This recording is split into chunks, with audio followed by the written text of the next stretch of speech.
Hello students, welcome to new maths classes. आज के lecture से हम BA BSc second year third book जो आपकी स्टैटिक बुक है ये हम स्टार्ट करने जा रहे हैं। स्टैटिक्स का कोर्स हम जो है यूट्यूब पे स्टार्ट करेंगे एंड इसके parallel advance calculus and partial differential equation का कोर्स हम स्टार्ट कर चुके हैं न्यू एरा मैथ्स ऐप पर। सो जिन स्टूडेंट्स ने ऐप डाउनलोड नहीं किया है, लिंक आपको डिस्क्रिप्शन बॉक्स में मिल जाएगा। आप ऐप डाउनलोड कर आप वहाँ से कोर्सेज चेक कर सकते हैं और जो स्टूडेंट इंटरेस्टेड है वो जो कोर्सेज को ज्वाइन कर सकते हैं। वहाँ पे क्लासेस ऑलरेडी स्टार्ट हो चुकी है। एंड एक और मोस्ट इम्पोर्टेंट इन्फॉर्मेशन, जो 5 PM लाइव क्लास रहेगी न्यू एरा मैथ्स ऐप पर और ये सभी स्टूडेंट्स के लिए रहेगी। क्लास ज्वाइन कर सकते हैं न्यू एरा मैथ्स ऐप पर। ओके, चलिए भाई स्टार्ट करते हैं। स्टैटिक्स में हम पहला चैप्टर स्टार्ट कर रहे हैं, forces acting at A point. Okay, इसका जो थोड़ा सा बेसिक हम पढ़ लेते हैं कि स्टार्टिंग में आपको क्या क्या चीज़ें समझनी है। ओके, सो सबसे पहले देखिए रिजल्टेंट एंड कंपोनेंट क्या होता है। Resultant and component. रिजल्टेंट का मतलब क्या है यहाँ पे कि अगर आप किसी एक बॉडी पे बहुत सारे फोर्सेस अप्लाई कर देते हैं, ठीक है, और वो सभी फोर्सेस एक सिंगल फोर्स में कन्वर्ट होकर बॉडी पर जो फोर्स अप्लाई करेंगे, सो उस सिंगल फोर्स को हम रिजल्टेंट कहते हैं। ठीक है, यानी हमने एक से दो या दो से ज़्यादा फोर्स अगर किसी बॉडी पे अप्लाई किए हैं और वो सभी एक सिंगल फोर्स में कन्वर्ट हो जाते हैं, उस सिंगल फोर्स को हम रिजल्टेंट कहते हैं। और जो फोर्सेस हैं, बाकी जो फोर्सेस हैं उनको हम बोलते हैं कंपोनेंट्स। क्लियर? सो इनको आप इस तरह से भी दिखा सकते हो कि हम एक पॉइंट पे जो बहुत सारे फोर्स अप्लाई कर रहे हैं, force P, force Q, force T, और ये जो आपका रिजल्टेंट है R इज ए रिजल्टेंट। ठीक है, सो हमारे पास क्या आता है कि रिजल्टेंट का मतलब होता है कि बहुत सारे फोर्स अगर सिंगल फोर्स में कन्वर्ट हो जाते हैं जो हम किसी बॉडी किसी पार्टिकल पर अप्लाई करते हैं। ओके, और जो ये फोर्सेस हैं, जैसे हमने फोर्स P लिया, फोर्स Q लिया, फोर्स T लिया, इनको हम बोलते हैं कंपोनेंट। ओके, नेक्स्ट आता है parallelogram law of forces. Parallelogram law of forces. Parallelogram law of forces क्या होता है कि हम दो फोर्स को इस तरह से लेके चलते हैं कि वो पैरेललोग्राम की एडजेसेंट साइड होने चाहिए। एडजेसेंट का मतलब क्या होता है, जो एक पॉइंट से पास कर रही है। हम यहाँ पे पैरेललोग्राम अप्लाई बनाते हैं 10, थोड़ा सा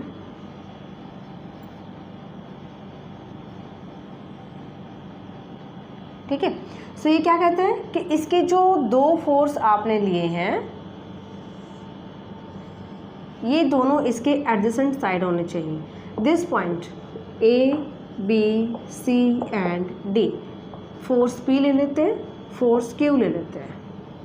ओके, सो पैरेललोग्राम लॉ क्या कहता है कि दो फोर्स आपने इस तरह से अप्लाई किए कि वो पैरेललोग्राम की एडजेसेंट साइड्स पे अब आप जो उसकी मैग्नीट्यूड और डायरेक्शन यहाँ पे हम इनके फिक्स करेंगे कि इसका मैग्नीट्यूड कितना है P, डायरेक्शन क्या है along the line AB of this parallelogram ABCD।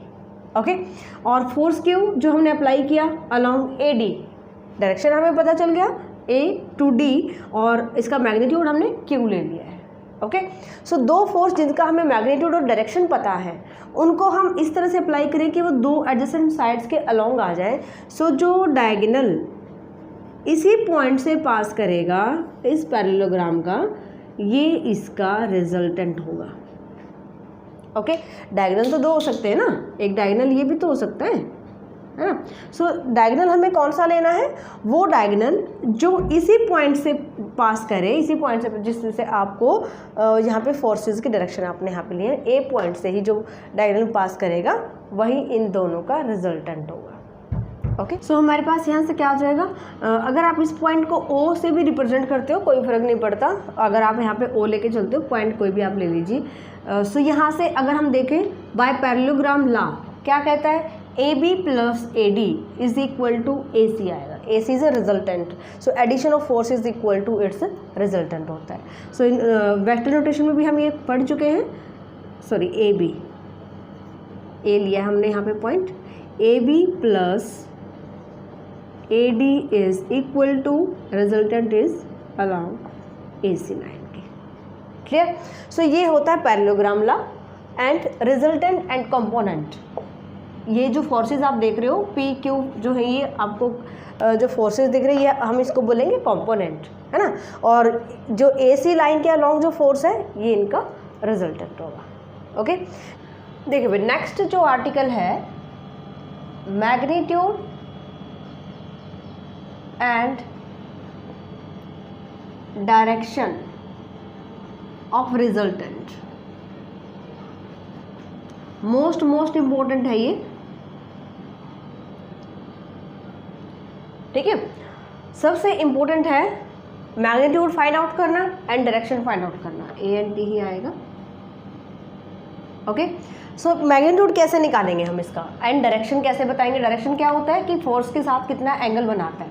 हमने यहाँ पे लिया एक पैरेललोग्राम.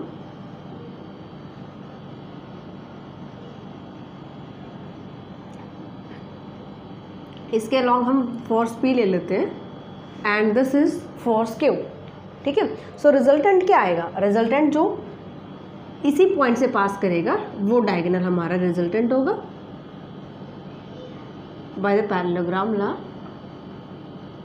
ओके. सो OABC, ये OABC हम जो हो ले लेते हैं पैरेललोग्राम. क्लियर. अब यहाँ से ध्यान से देखिएगा कि अगर मैं B पॉइंट से परपेंडिकुलर ड्रॉ करती हूँ, हमने इस लाइन को आगे बढ़ाया और इससे मैंने परपेंडिकुलर ड्रॉ किया और ये पॉइंट हम D ले लेते हैं. अब यहाँ पे जो दो फोर्सेस हैं P एंड Q, ये आपस में एंगल बनाते हैं अल्फा. ठीक है. अल्फा, ये चीज़ें आपको बिल्कुल क्लियरली समझ आनी चाहिए, याद भी रखनी है, इन्हीं का यूज होने वाला है. Alpha is the angle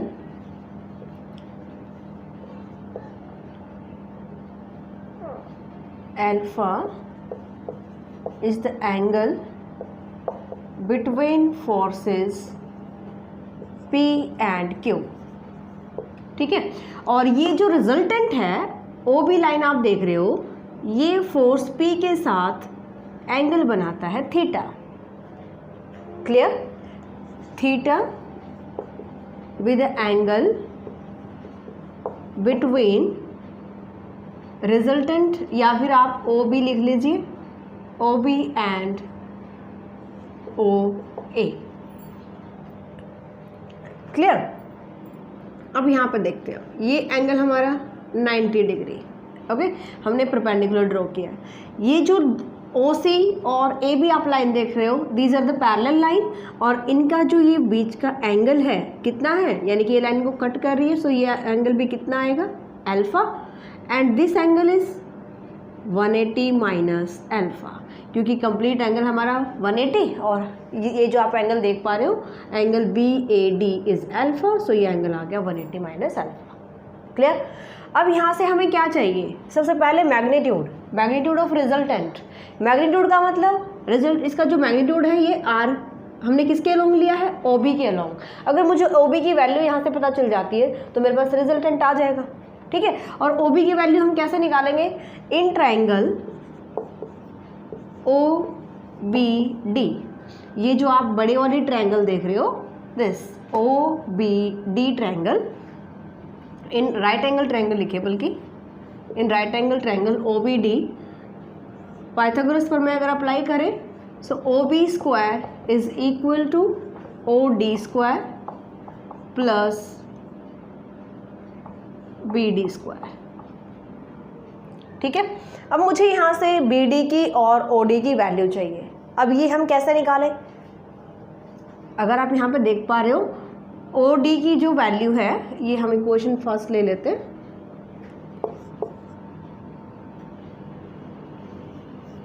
now OD is equal to, OD को मैं लिख सकती हूँ OA प्लस AD, O से लेकर A और A. OA की वैल्यू कितनी है, फोर्स P हम यहाँ पे लेके चले, ओ ए की वैल्यू फोर्स पी, ठीक है, plus A D. A D हम कैसे निकालें, ए डी की वैल्यू निकालेंगे इस ये जो आपको स्मॉल राइट एंगल ट्रायंगल दिख रही है, in right angle triangle A B D से, ए बी डी, ओके। अब ये फोर्स जो आप देख रहे हो ओ सी के अलोंग और ये लाइन सेम है, सो ये फोर्स भी हमारा क्या रहेगा, क्यू फोर्स, यानी कि इसका जो मैग्नीट्यूड है ए बी का ये हमारा है क्यू, एंगल अल्फा। सो मुझे चाहिए किसकी value, A D. A D is a base, this is perpendicular and hypotenuse. So यहाँ से मुझे चाहिए A D divide by base by hypotenuse, A B is equal to कितना बनेगा, cos alpha base by hypotenuse. Clear, मुझे यहाँ से A D की वैल्यू चाहिए, so A D is equal to A B की वैल्यू, यहाँ पे ए बी की वैल्यू है क्यू, वैल्यू पुट कर दो और यहाँ मल्टीप्लाई क्यू कोस अल्फा। सो ये वैल्यू मैं यहाँ पे यूज़ करती हूँ। ए डी की वैल्यू कितनी आई, क्यू कॉस अल्फा, ओके। सो मुझे यहाँ से ओ डी की वैल्यू मिल जाती है। अब हम चेक करते हैं कि बी डी की वैल्यू कैसे निकालें, B to D, B D की वैल्यू। सो आप इसको जो कंप्लीट या आप यहीं से निकाल लीजिए, इसी जो ट्रायंगल से, in triangle A B D में अगर मैं यहाँ पे देखती हूँ B D divide by A B is equal to sine alpha, ठीक है, और B D is equal to A B sine alpha. B D की वैल्यू आ जाएगी, ए बी की वैल्यू है Q sine alpha, okay. So यहाँ से ओ डी की वैल्यू मुझे मिल जाती है, बी डी की वैल्यू आ गई हमारे पास क्यू साइन अल्फा। दोनों वैल्यूज़ को पुट कर दीजिए। So from equation first, O B square is equal to O D की value P plus Q cos alpha square, and यहाँ से क्यू साइन अल्फा स्क्वायर, ठीक है। ओ बी का जो हमने किससे रिप्रेजेंट किया है, ओ बी को आर से रिप्रेजेंट किया है। So R square is equal to P square plus Q square cos square alpha, two P Q cos alpha plus Q square sine square alpha. Cos square और sine square, अगर मैं Q square common ले लेती हूँ तो मेरे पास क्या आ जाता है, P square plus cos square plus sine square 1 हो जाएगा, plus 2p Q cos alpha. ये आ जाता है रिजल्टेंट। अगर मैं यहाँ से r की वैल्यू फाइंड आउट करूँ तो मैं इधर अंडर रूट अप्लाई कर लेती हूँ, ठीक है। सो ये फॉर्मूला आपको याद रखना है कि अगर आपको दो फोर्स दे दिए जाते हैं और आपको बोला जाए कि आप रिजल्टेंट का मैग्नीट्यूड बताइए, तो हम ये फॉर्मूला अप्लाई करेंगे, P square plus Q square plus 2p Q cos alpha. अब ये आपको बताना चाहिए अल्फा क्या है। यहाँ पे अल्फा वो एंगल है जो दोनों फोर्स आपस में बनाते हैं। Alpha is the angle between this two forces, clear, force P and force Q, okay. अब हमें चाहिए इसका मैग्नीट्यूड। मैग्नीट्यूड का क्या मतलब है, मैग्नीट्यूड का मतलब है कि ये जो रिजल्टेंट है ये इस फोर्स के साथ कितना एंगल बनाता है, ओ ये जो P फोर्सेस के साथ R कितना एंगल बनाता है। मीन्स मुझे यहाँ से क्या चाहिए, अगर मैं यहाँ पे डायरेक्शन की बात करती हूँ, डायरेक्शन ऑफ रिजल्टेंट, डायरेक्शन बोला गया यहाँ पे। सो मुझे यहाँ से क्या निकालना पड़ेगा, थीटा की वैल्यू निकालनी पड़ेगी। थीटा, मुझे इसकी वैल्यू पता होनी चाहिए, ओके। सो थीटा की वैल्यू हम कैसे निकाल सकते हैं यहाँ से, अगर मैं हमें ट्रायंगल तो इसका यूज़ करना पड़ेगा, ओ बी डी ट्रायंगल का, ओके। सो यहाँ पे हम देखें बी डी की वैल्यू हम निकाल चुके हैं, बी डी इज दिस, ठीक है। ओ डी की वैल्यू भी मुझे पता है, ओ से लेकर डी तक का अभी हमने यहाँ पे फाइंड आउट की थी, ओ डी की वैल्यू ये होती है ना। सो यहाँ पे देखते हैं in triangle O A D में, ओ ए डी ट्रायंगल क्या कहती है भाई, B D by O D, यानी कि perpendicular by base, B D by O D is equal to tangent theta, tangent theta. हम इस ट्रायंगल की बात कर रहे हैं, सो ये एंगल कितना बना रही है, थीटा। ओके, सो हमने किया यहाँ से BD by OD equal to tan theta, और मुझे यहाँ पे चाहिए थीटा की वैल्यू। सो थीटा कैसे आएगा, theta is equal to tan inverse BD की वैल्यू पुट कीजिए। BD हमारे पास है Q साइन अल्फा, या फिर आप टेन थीटा को, टेन को जो आप इधर ही रखिए, यानी कि tan theta is equal to Q sine alpha, BD की value Q sine alpha divide by जो हमने P plus Q cos alpha, cos alpha. एक फॉर्मूला आपको ये याद रखना है। अगर आपसे बोला जाता है कि डायरेक्शन बताइए रिजल्टेंट की, सो आपको ये जो आपको गिवन क्या होगा, आपको अल्फ़ा की वैल्यू गिवन होगी, तभी तो निकाल पाएंगे ना, क्योंकि अल्फ़ा का यूज़ हमें यहाँ पे करना है। अल्फ़ा वो एंगल है जो दो फोर्सेस के बीच में बन रहा है, लेकिन थीटा वो एंगल है जो रिजल्टेंट एक फोर्स के साथ बना रहे। कौन सा फोर्स, ये भी ध्यान रखना है। हमेशा हम थीटा को जो है मोस्ट ऑफ केसेस में अगर हमें मेंशन नहीं होता तो हम पी के साथ ही एंगल लेते हैं कि पी के साथ थीटा एंगल बनाता है। एंड थीटा की वैल्यू हमारे पास आई है, मैं यहाँ लिख देती हूँ टेन थीटा। थीटा समझ रहे हो, theta is the angle between resultant and P force, ठीक है, जो हॉरिजॉन्टल फोर्स हमने लिया है यहाँ पे। Tan theta is equal to Q sine alpha divide by P plus Q cos alpha, ठीक है। सो टेन थीटा की जब हम वैल्यू फाइंड आउट करते हैं, सो सबसे पहले हमने कौन सा फोर्स यूज़ किया, Q साइन अल्फा। सो ये फॉर्मूला याद करने का तरीका है ये। सो अगर मैं यहाँ से बात करती हूँ एंगल फाई, मुझे यहाँ से फाई एंगल फाइंड आउट करना है, सो हम क्या अप्लाई करेंगे यहाँ पे, tangent phi is equal to, जैसे आपने टेन थीटा फाइंड आउट किया, सो यहाँ पे मेरे पास Q साइन अल्फा है, ये आ जाएगा P साइन अल्फा। मीन्स अगर मैं फाई एंगल की बात कर रही हूँ तो ये Q के साथ बन रहा है ना, और Q जब मैं फाई निकालूंगी तो पहले हम P का यूज़ करेंगे, यानी अदर फोर्स आ जाएगा।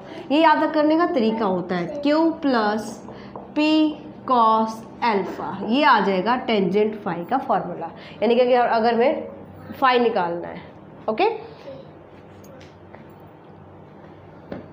सेकेंड यहाँ पे हमें दिया गया है, अभी हमने रिजल्टेंट का फॉर्मूला देखा, R इज इक्वल टू किसके होता है, P square plus Q square plus 2PQ cos alpha, ठीक है। ये हमारे पास फर्स्ट क्रॉलरी बोल लीजिए आप, जो फॉर्मूले आपको यहाँ पे याद रखने हैं। सेकेंड कहता है कि अगर P और Q force angle between this, यानी कि मैं डायरेक्ट अगर बात करूँ तो अल्फा इक्वल टू अगर 90 डिग्री आ जाता है, ये कब आएगा, जब P और Q फोर्स परपेंडिकुलर होंगे,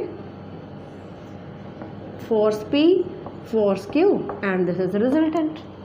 क्लियर। सो जब P और Q फोर्स आपस में जो एंगल 90 डिग्री का बनाएंगे, 90 डिग्री बनाएंगे, उस केस में रिजल्टेंट क्या आएगा, सो हम यहाँ से अल्फा की वैल्यू 90 पुट कर देंगे। This equal to P square plus Q square plus 2PQ cos 90, और कॉस 90 क्या होता है, 0। सो ये आ जाएगा R is equal to P square plus Q square. So आपको ये रिजल्ट याद रखना है, कौन सा, R equal to P square plus Q square किस केस में होता है, जब ये दोनों एंगल दोनों फोर्सेस 90 डिग्री एंगल बनाते हैं, डन। एंड नेक्स्ट जो अगर हम टेन थीटा की बात करते हैं, अगर मुझे यहाँ से टेन थीटा फाइंड आउट करना है, किस केस में, जब हमारे पास अल्फा 90 डिग्री दे रखा है, सो आप फॉर्मूले में अप्लाई कर दीजिए, Q sine 90 divide by P plus Q cos 90। So this equal to cos 90 0, sine 90 1, Q by P। So tan theta किसके इक्वल आ जाएगा, Q बाय P का, जब दोनों फोर्स 90 डिग्री एंगल पे मीट कर रहे हैं। चलिए नेक्स्ट जो थर्ड क्रॉलरी है, ये कहता है कि अगर हमारे पास दोनों फोर्सेस का मैग्नीट्यूड इक्वल हो, उस केस में रिजल्टेंट क्या आएगा, R is equal to P square plus Q की वैल्यू पुट कर दे, P square plus 2P into P cos alpha.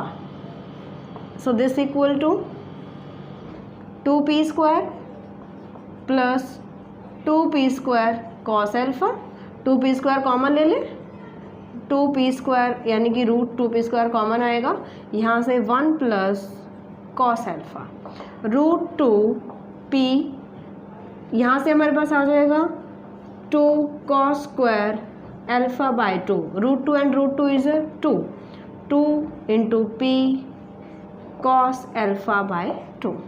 So resultant की वैल्यू आ जाएगी 2p cos alpha by 2। Okay, और यहाँ से अगर हमें tan थीटा की वैल्यू देखनी है, tan theta is equal to p cos q sin alpha, q को मैंने यहाँ पे वैल्यू पुट किया है p sin alpha divide by p plus p cos alpha. Okay, इसको आप सिंप्लीफाई कर सकते हो, p sin alpha divide by p common ले ले, 1 प्लस कॉस अल्फा क्या होता है 2 cos square alpha by 2। Okay, p से p कैंसिल, यहाँ से भी आपको फॉर्मूला ओपन करना पड़ेगा, 2 sin alpha by 2 into cos alpha by 2। ठीक है, 2 से 2 कैंसिल, कॉस से cos alpha by 2 cancel, sine by cos is tangent alpha by 2 आ जाएगा। सो tan theta equal to tangent alpha by 2 कब, जब p equal to q force होगा। ओके, सो नेक्स्ट क्रॉलरी है, अगर हमारे पास p फोर्स ग्रेटर है q फोर्स से, यानी p का मैग्नीट्यूड ज़्यादा है q के मैग्नीट्यूड से। ठीक है, इस केस में देखिए अगर मैं दोनों साइड सेम टर्म ऐड करती हूँ, q cos अल्फा ग्रेटर होगा q प्लस q cos अल्फा से। हमने क्या किया, p ग्रेटर देन q दे रखा था, दोनों साइड q cos अल्फा ऐड किया तो ये टर्म ग्रेटर रहेगी। सेम टर्म से हम डिवाइड करते हैं, q cos अल्फा divide by sine q sin अल्फा से। Okay, this is greater than q plus q cos अल्फा डिवाइड बाय q sin अल्फा, ग्रेटर रहेगा क्योंकि सेम टर्म से डिवाइड किया है। हम इसको रिवर्स कर लेते हैं, सो q sin alpha divide by p plus q cos alpha. अब ये लेस हो जाएगा क्योंकि हमने इसको उल्टा कर दिया है ना, q sin अल्फा, यहाँ से q कॉमन ले लूँ, 1 प्लस cos अल्फा कैंसिल। इसको सॉल्व कर रही हूँ मैं, इसको हम लिखेंगे 2 sin alpha by 2 cos alpha by 2 divide by 2 cos square alpha by 2, 2 से 2 कैंसिल, cos से cos cancel, this equal to, और ये किसका फॉर्मूला है, अभी हमने देखा था यहाँ पे टेंजेंट थीटा का, ये लेस आ जाएगा हमारे पास किससे, टेंजेंट अल्फा बाय 2 से। दैट मीन्स थीटा लेस होगा, क्यों नहीं theta, theta less than alpha by 2। Theta is the angle between resultant and p force and alpha is the angle between 2 forces. So theta का जो value है वो alpha by 2 से less रहेगी, कब, जब p का मैग्नीट्यूड हमें ग्रेटर हो दिया हो q के मैग्नीट्यूड से। ओके, नेक्स्ट जो है आपको मिनिमम और मैक्सिमम वैल्यू बतानी है, ये भी मोस्ट इम्पोर्टेंट है। Maximum value of resultant. Maximum value कैसे बताएंगे हम, देखिए r की वैल्यू क्या है, r स्क्वायर, या तो आप r स्क्वायर लिख लीजिए या रूट में लिख, कोई फर्क नहीं पड़ता, r square equal to p square plus q square 2pq cos alpha.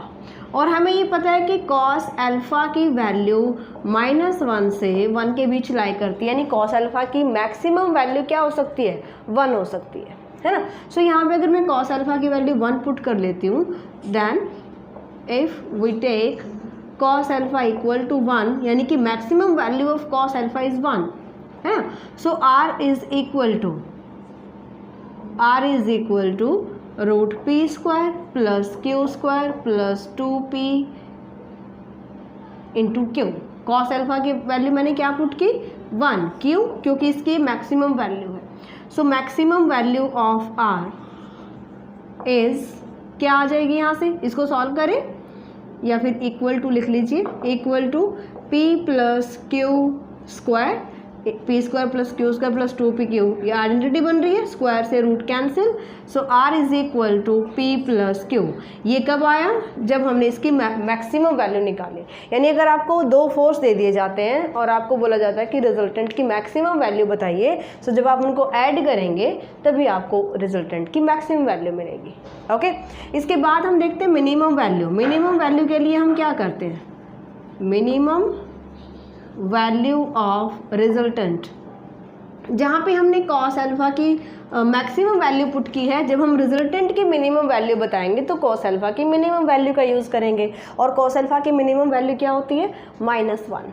सो मैं यहाँ पे कॉस अल्फा के प्लेस पे पुट करूँगी for minimum value of r, we put cos alpha is equal to -1, so r square is equal to p square plus q square minus 2pq, और ये आ जाएगा p minus q square, square से square cancel, then r is equal to p minus q। यानी कि अगर मुझे minimum value बतानी है रिजल्टेंट की, सो यहाँ से p में से हम q को माइनस करेंगे, दोनों फोर्सेस की सब्ट्रैक्शन करेंगे, तब हमें रिजल्टेंट की मिनिमम वैल्यू मिलेगी। ओके, सो ये कुछ क्रॉलरीज थी, इंपॉर्टेंट क्रॉलरीज। इन्हीं पे बेस्ड आपको क्वेश्चंस भी सॉल्व करने हैं और नेक्स्ट लेक्चर में हम इसके एग्जांपल्स डिस्कस करेंगे। सभी इसके क्वेश्चन इंपॉर्टेंट हैं, सभी एग्जांपल इंपॉर्टेंट हैं, तो इसका हर एक क्वेश्चन हम ट्राई करेंगे। सो आपको अगर इसके अलावा कोर्सेज ज्वाइन करने हैं तो न्यू एरा मैथ्स ऐप पे डेली जो है वहाँ पे क्लासेस स्टार्ट हो चुकी हैं, आप वहाँ पे ज्वाइन कर सकते हैं। सो ये बेसिक कॉन्सेप्ट जो आज हमने किया है, इनको आप अच्छे से तैयार कीजिए ताकि हम क्वेश्चंस इजीली कवर कर पाएँ। ओके, और 26 अगस्त 5 PM को न्यू एरा मैथ्स ऐप पर लाइव क्लास है, जिसका लिंक आपको डिस्क्रिप्शन बॉक्स में भी मिल जाएगा। चलिए जी, मिलते हैं नेक्स्ट लेक्चर में, बाय।